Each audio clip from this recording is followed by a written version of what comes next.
Hello all. இன்னைக்கு ஒரு சேடான டே.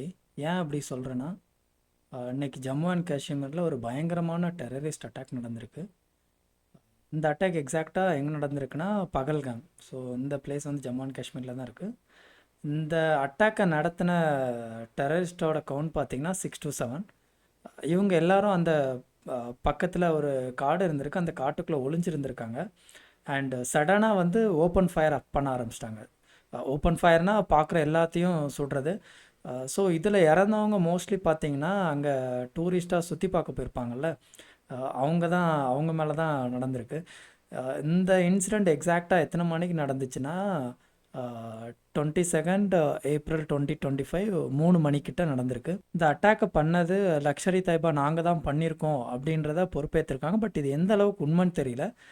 அஃபிஷியலாக நியூஸ் இன்னும் வரல. வந்தவொடனே நமக்கே தெரியும் எந்த டெரரிஸ்ட் குரூப் இதுக்கெல்லாம் காரணம்னு.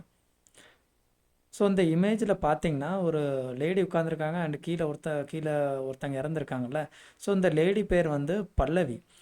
அந்த டெரரிஸ்ட் எல்லாரும் ரேண்டமாக எல்லாத்தையும் ஃபயர் பண்ணி சுடும்போது இவங்க ஹஸ்பண்டை இறந்துட்டாங்க. இவங்க ஹஸ்பண்ட் இறந்ததும் அந்த லேடி என்ன சொல்லியிருக்காங்கன்னா, என்னையும் சுட்டு கொன்றுங்க அப்படின்னு சொன்னதுக்கு அந்த டெரரிஸ்ட் குரூப் என்ன சொல்லியிருக்காங்கன்னா, உன்னை கொல்ல மாட்டோம், நீ இதை போய் உங்கள் மோடிக்கிட்ட சொல்லு அப்படின்னு சொல்லியிருக்கானுங்க. எவ்வளோ கேவலமாக நடந்திருக்கானுங்க பாருங்கள்.